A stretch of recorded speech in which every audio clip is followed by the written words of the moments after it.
Hi, this is Michelle in the Children's Department at the Ida Public Library. For this week's Kids Nonfiction Friday, I will be featuring books that relate to outer space. Our first book is a science book for our youngest learners and readers, Gravity by Jason Chin. This book uses bold illustrations and short text to explain in the easiest way possible just what gravity does. This is a short book explaining that big things like the sun keep us all together.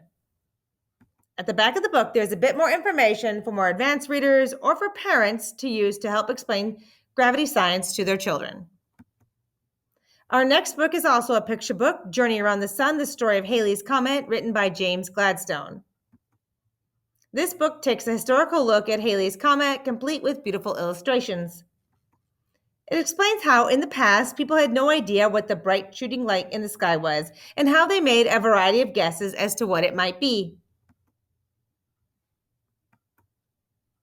The book hints at the different ways Halley's Comet has shown up in human history and how no one knew it was the same thing over and over until Edmund Halley predicted when it could be seen again.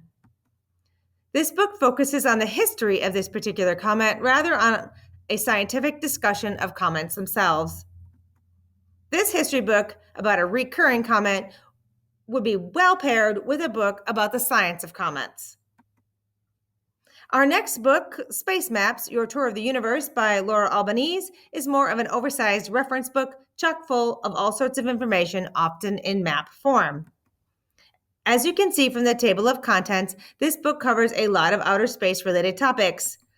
There are maps of the stars, both as observed in the current day, as well as from a variety of historic points of view, including ancient Greece and China.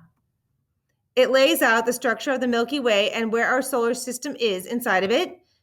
It gives a breakout of our sun and how space vehicles travel through our solar system. It focuses on Earth as seen from outer space, as well as maps of the moon and other planets. It is a fun and interesting book.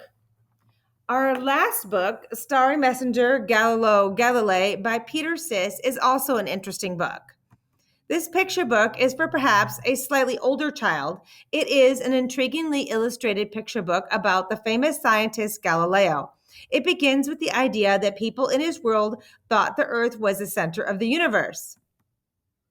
It starts out with Galileo's birth and childhood and moves into his early adulthood when he began asking questions and he began studying math and telling people about his observations. When he found out about a new instrument, the telescope, he began studying the sky. He looked at the sky for a long time through his telescope and published his observations in a book he called The Starry Messenger, in which he announced that he believed the sun to be the center of the universe, not the earth. This earned him many new followers, but also caused much trouble for him, as this is what those in power believed in at the time. Check out this book to learn more. That's all for Kids Nonfiction Friday this week. Stop in the Ida Public Library to find these books and more.